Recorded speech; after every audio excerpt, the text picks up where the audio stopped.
all, I would like to offer our commiserations to those who lost loved ones or suffer from the ramifications of this pandemic.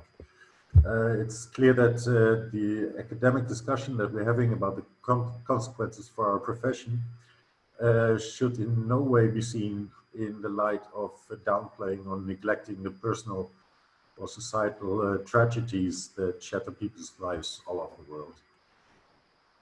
But the impact of the COVID dynamic is harsh. We're experiencing exceptional situation in which we find ourselves confronted with ever more frightening numbers each day. It has caused over 130,000 deaths, put the majority of countries in a lockdown and the global economy to a grinding halt. So, but if you compare a series of world maps, there's a interesting correlation between the rate of infections, the state of industrialization, and the quality of our living environments, which should be the prime subject on the agenda of our world leaders, I guess. Especially those in the rich and highly developed countries.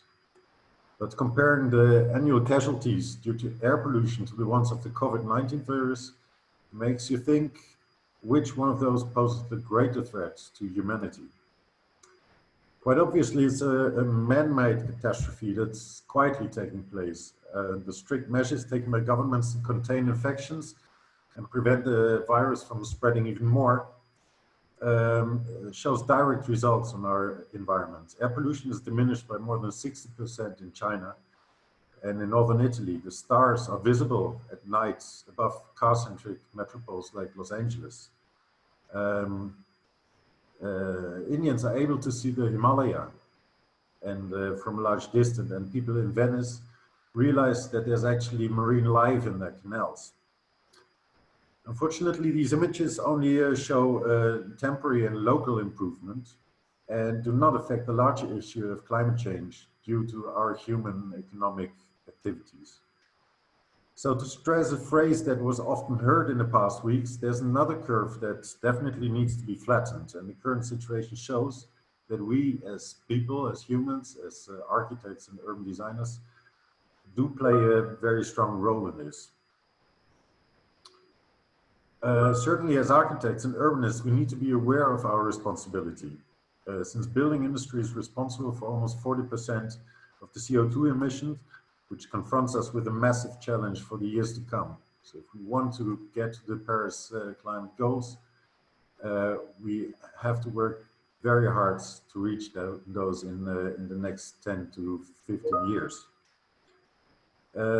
So let this situation be a wake-up call and grab the opportunity to radically rethink the way we organize and design our built environment.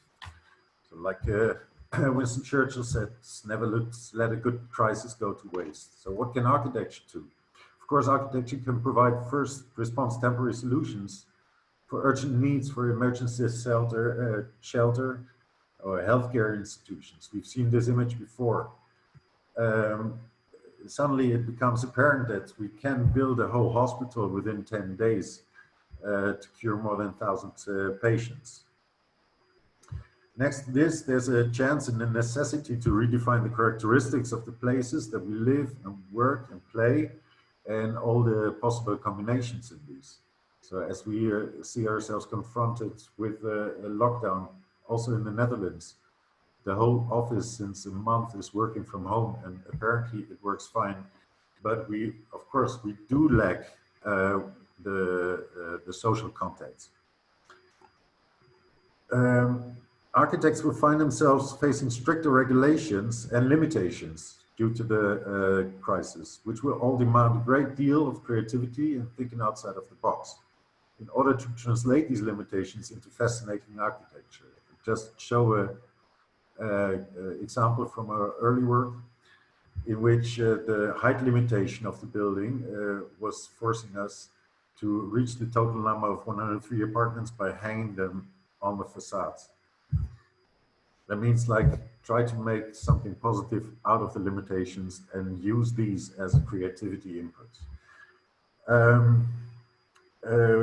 We should also, with the negative effects of globalization, focus on the creation of spatial possibilities for local production and strengthening local communities. The presence and availability of private outdoor space, as Pepper also mentioned, in dense urban environment is proving to be of great value in times of social confinement. The possibility to enjoy the first warm rays of sun, to step outside and take a deep breath of air, and to have a conversation with your neighbors keeping a safe distance, is a merit, the value of which is becoming very apparent in times like these.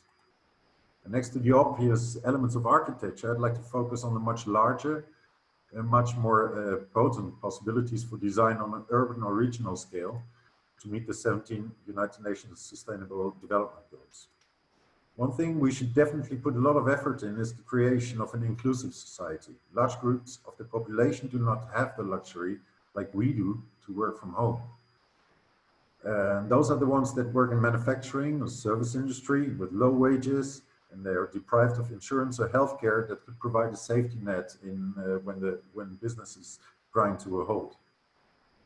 This is one reason why the death toll is significantly larger among Americans with an Afro-American or a Hispanic background, or leads to the chaotic situation seen in India when thousands of day workers leaving the cities to go back to the countries, to the countryside, to their families, to provide a living.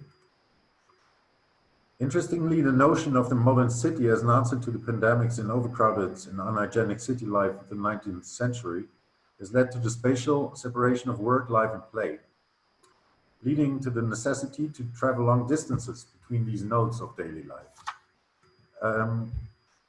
What seems to be part of the problem, namely the density of urban large cities, might be a path to a solution. The concept of the 15-minute city with all amenities within 15-minute cycling distance leads to a decentralized organization of those key elements of urban life. Densification, as you can see here, Paris, du 4 heures, everything that you would want and would need in your daily life is reachable within a 50-minute walking or cycling distance.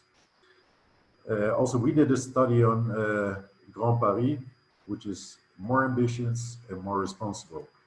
It was a great study to densify the population of Paris, and by bringing a lot of people closer to the amenities and thus avoiding to have long travel distances in overcrowded public transport, etc.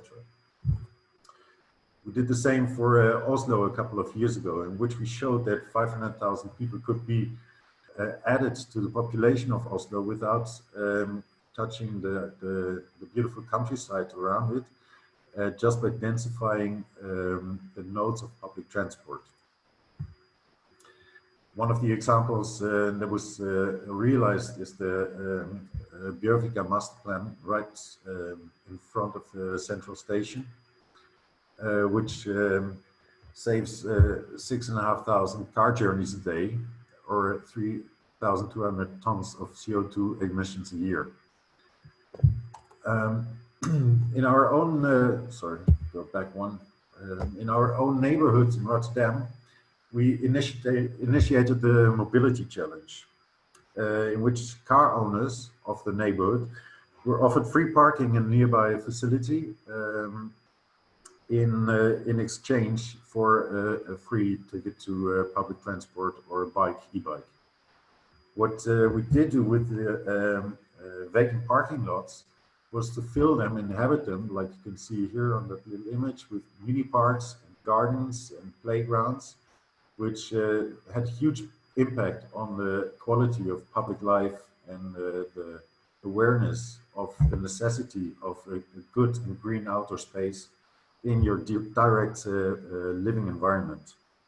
Especially in the times in which keeping social distance is obligatory and the quality of our direct living environment is key to psychological and physical well-being of the people.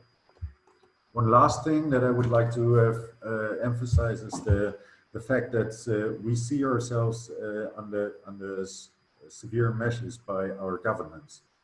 There's a lot of measures being taken, also taking care of our privacy or threatening our privacy actually, in order to confine the pandemic.